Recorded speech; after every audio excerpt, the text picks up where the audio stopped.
Yo yo, what is up guys? It's Maverick here with another episode of Jujutsu Kaisen. So I am certainly hyped for this episode. You know, we got the entire Yoshino situation with Itadori as well. I mean, they're off doing their own thing, but I'm presuming that most people, probably like me, are just here waiting to see what exactly Nanami can do against Mahito, right? So he's going into overtime, he's going into overdrive, and I'm just waiting for a good fight. And most probably because he has this sort of hidden power with him, he's going to be okay against Mahito. He's not going to just get immediately killed off, fingers crossed, because I love his character. So let's just get into it. I'm waiting for a good fight. Alright, let's begin in 3, 2, 1, play.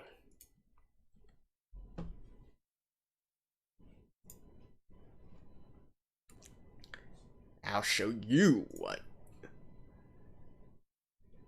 power means.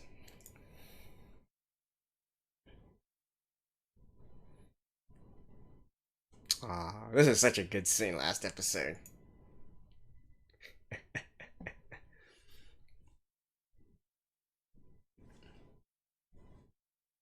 A time-based pact? Oh!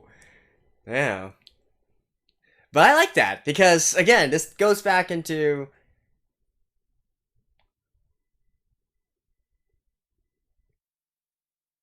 Right, so it is using what I was talking about before. So you can deliberately add conditions onto yourself, and that would translate into power.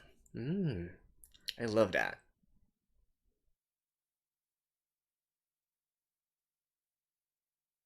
Oh. Mm-hmm.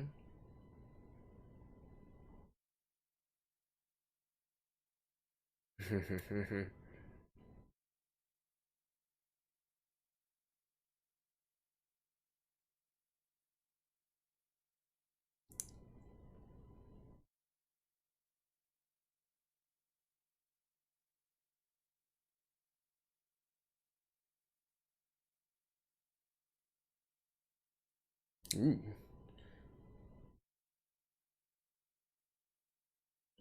So what's he trying to do here? Oh, okay. Damn. He's having fun.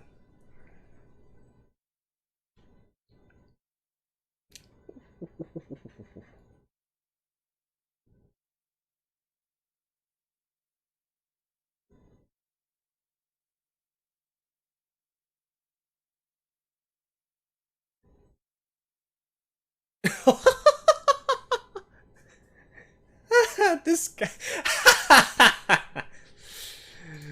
uh, okay, it's.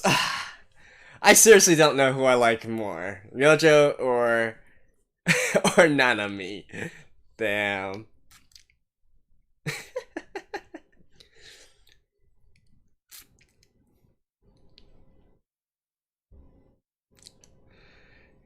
You know, one's the kind that's just so annoyingly powerful, and the other one is just, I guess, annoyingly nonchalant about everything. Oh, I love it. I mean, I am kind of disappointed that the fight only lasted that long, though. So, but hard to say. Maybe Mahito's gonna be like, "Are you shitting me?" And then instantly heal himself, and then we get a round 2, or in this case, perhaps a round 3 now. Hard to say though.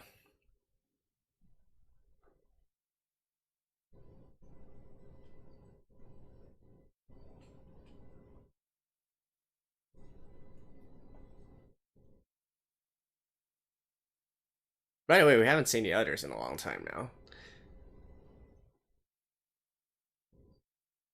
Ah, there's Yoshino over there. Hmm. Ooh.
They're bonding.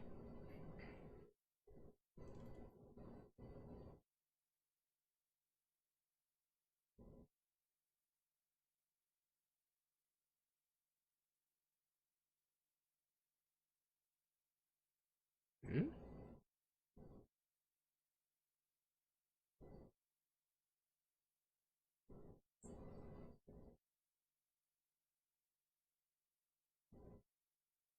I wonder what this is a reference to.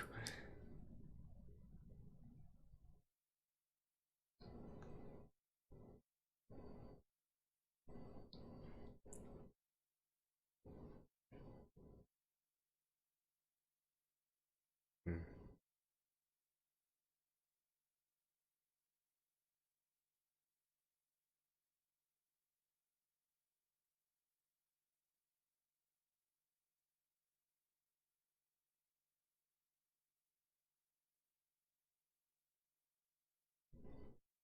Yeah.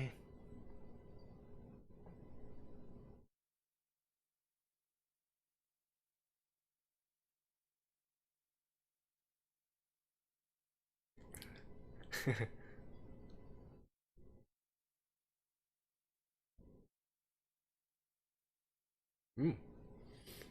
That is a hot mom.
Oh, there he is.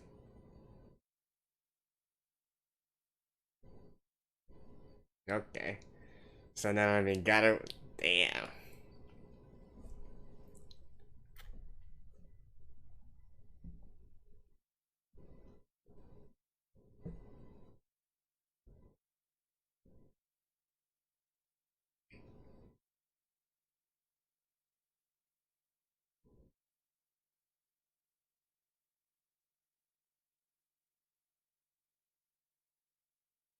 I thought you were like a really, really old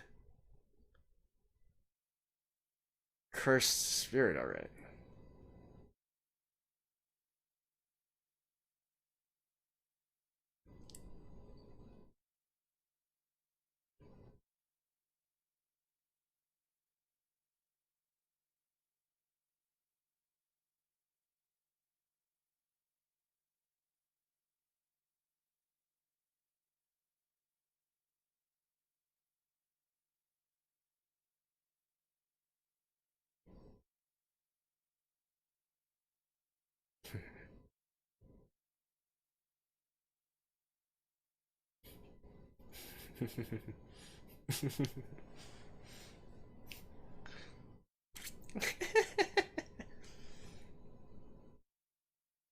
Oh.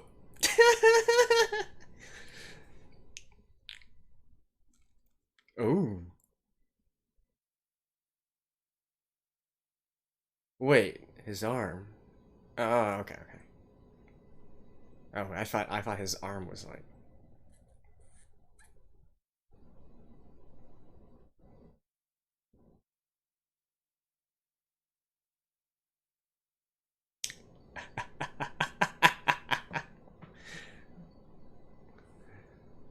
I don't think he's in a mood to chew anyone out right now, though.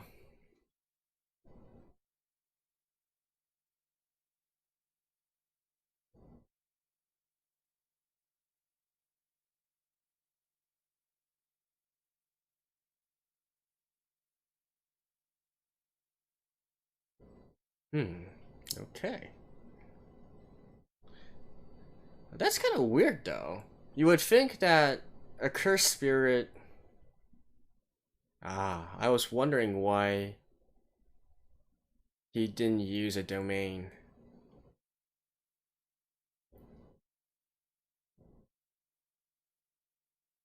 No, but what I was wondering was he seems to be, the a curse born from human emotions, right? Like hatred or whatnot, if I recall. So isn't that supposed to be much?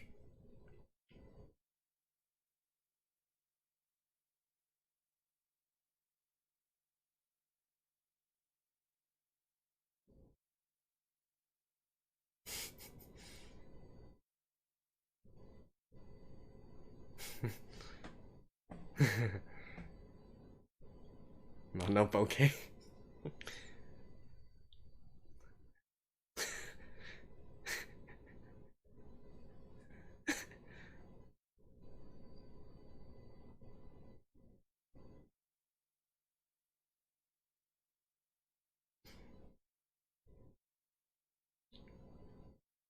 Huh? So this is a single mom, eh?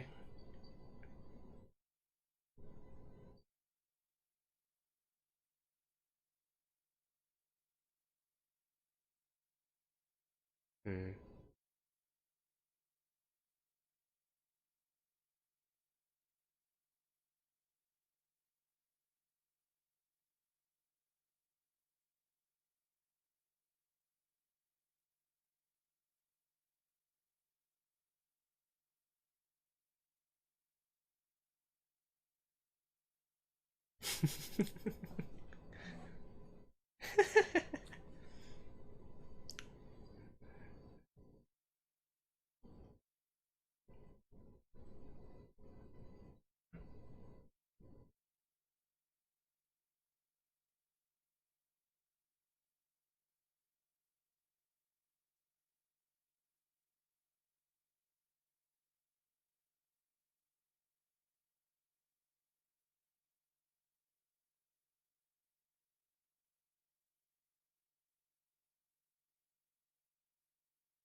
Hmm.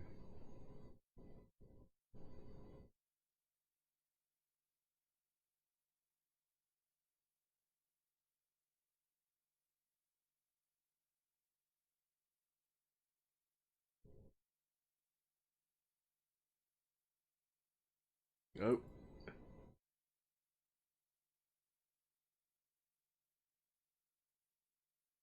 No, not her.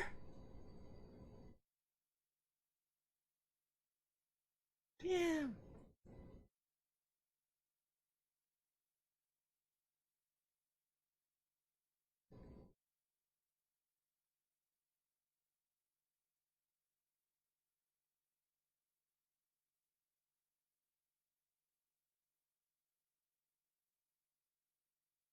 Shh. God.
Hmm. Yeah.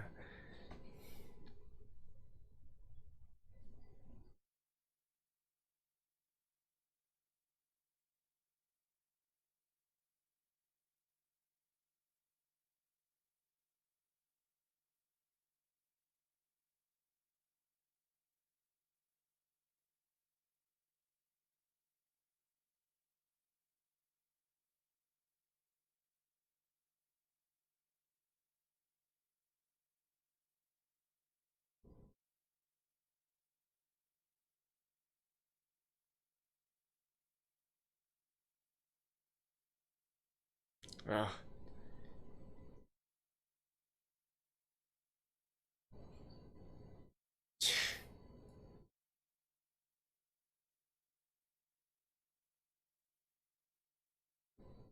Serious.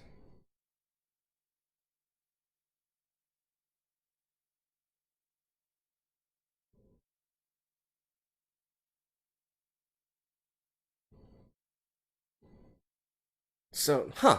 So he's actually not thinking of. Okay, yeah. He's thinking of his bully.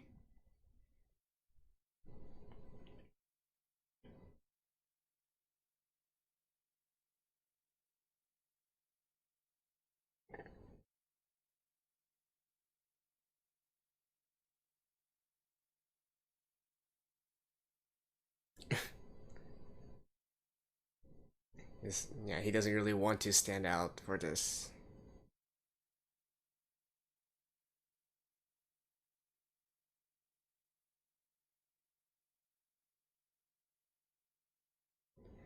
He's rare. Ah. So Yoshino. It's gonna. Huh.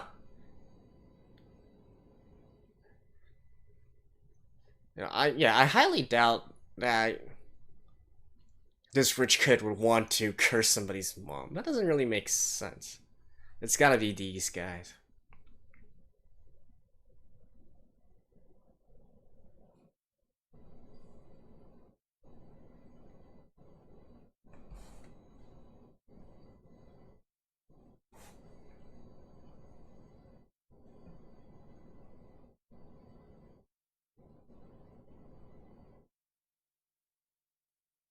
Damn.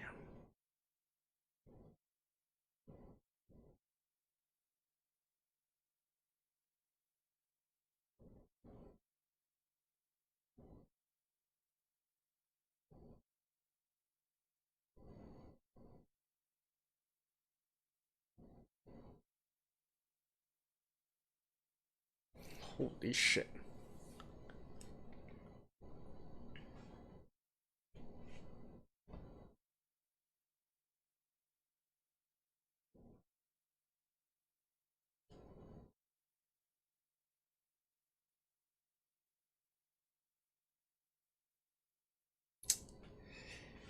Yeah, this is called using head. Using your brain.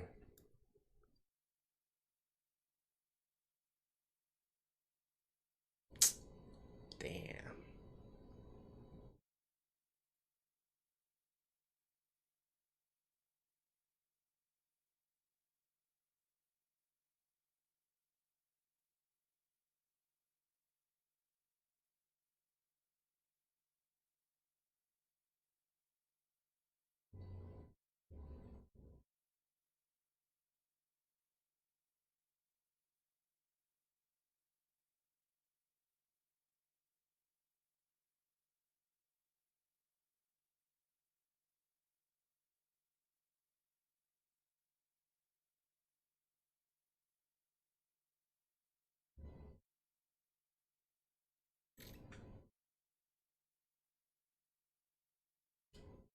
Oof.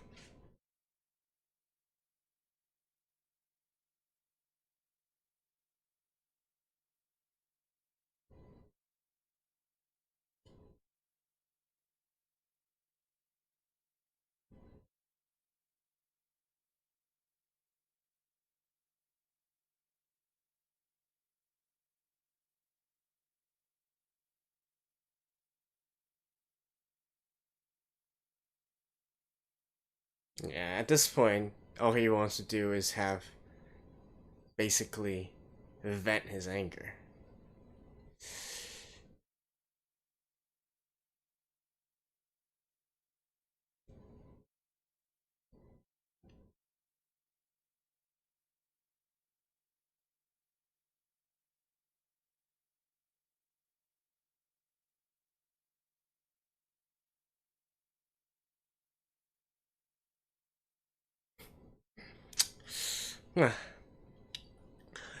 Well, alright.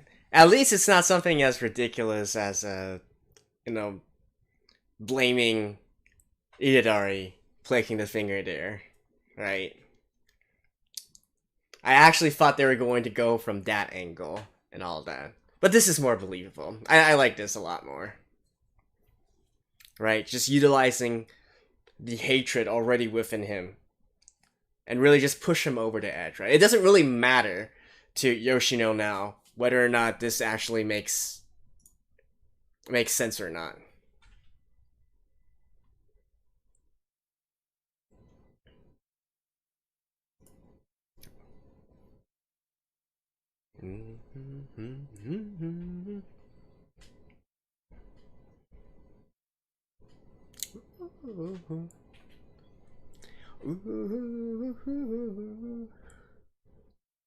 Actually, I'm not sure. Yeah, there's. Huh. I'm actually not sure if there's a Jujutsu roll this time. There should be, still. I mean, if there isn't one, I'll just cut this entire part off.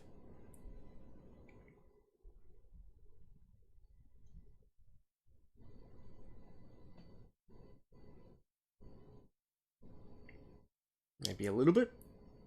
Okay.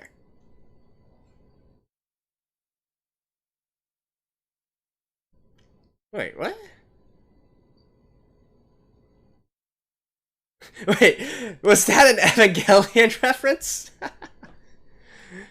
I'll see you guys after this.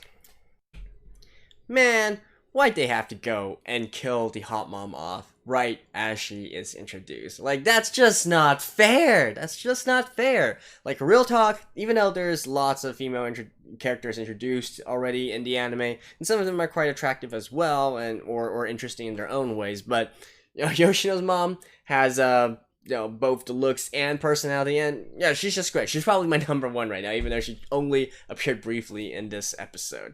Like, Yoshino's mom has got it going on, if you guys catch my drift. So, what a bloody damn shame. But yeah, that's what happened. I guess the series is taking a turn for the dark. Although, if you think about it, it was already quite dark, right? We've seen a lot of death already in the anime so far. So I guess you can't really say it's something new, but this one definitely hits a bit closer to home now. To be honest, even in that scene where it was clear something bad was going to happen to her, I wasn't expecting her to just be immediately killed off. I thought, okay, maybe she's going to be taken hostage, maybe she's going to be threatened, maybe she's going to be changed by Mahito into one of those, like reshaping her soul or something like that. But no, just dead. Absolutely dead. And of course Junpei is completely distraught over this. Like, if you think about it, it really doesn't make sense what Mohito said to him, right? The entire thing of, hey, do you know someone who might want to curse you, might want to curse your mom, and so on and so forth. Like, sure, he was bullied before, right? But the bully has no reason at all to do something to his mom. In fact, I don't even think the bully really acknowledges Junpei's existence. Like, it's kind of harsh, but that's true, right? He's simply bullying him out of convenience because he's there and he's bored. Junpei is there and the bully is bored, right? It's that, literally like that. He's not gonna go out of the way to bully Junpei, even outside school or whatnot, because it doesn't even matter to the bully. So if Junpei really actually thought this thing through, he would discover that no, this doesn't really make sense. At the same time, though, we can clearly see that he is very emotionally distraught over this. He loves his mom. He mentioned so that he would probably go berserk even back when talking with Mahito, I believe, in the last episode, right? So he's clearly not thinking straight right now. His judgment is being clouded. But that's one thing. Another thing is, due to the fact that he has been bullied by this guy for so long and he has been suffering for so long, really, I feel like this is giving him a sort of excuse to really vent out all his pent-up frustration and his hatred and his feelings and whatnot. So it's these things added together that's causing Junpei to do what he's trying to do right now, right? It's really pushing him over the line. Just the fact that his mom is killed is obviously a major factor, but the other thing is, I do believe that Junpei, even though we can clearly see him having this dark side to him, right? He's been suffering all this time. He's been trying to, keep it in and whatnot. But now that he does have the power, yeah, he's gonna be like, I am going to go beat that guy up. I'm going to kill him, right?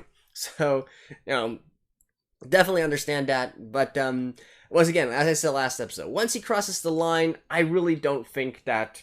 Well, it's hard to say, right? Because if we look at the opening, it seems that Junpei might actually be here for the long term, right? He's probably going to have a buddy relationship with Itadori and things like that.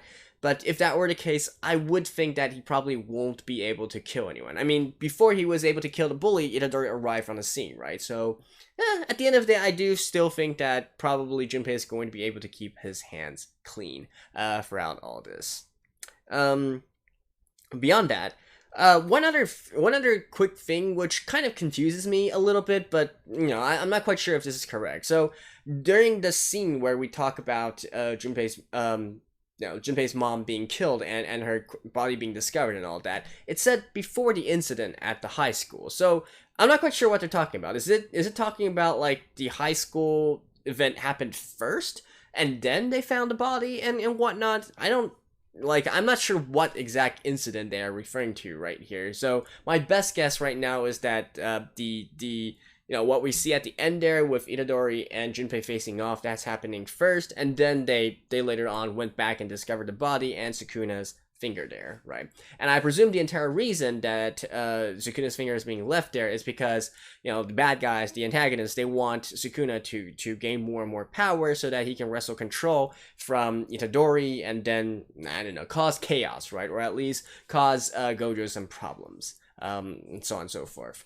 So that's my best guess towards that entire situation. So let's leave aside Junpei for now. We're obviously gonna see them show off and face off in the next episode, see how it works there.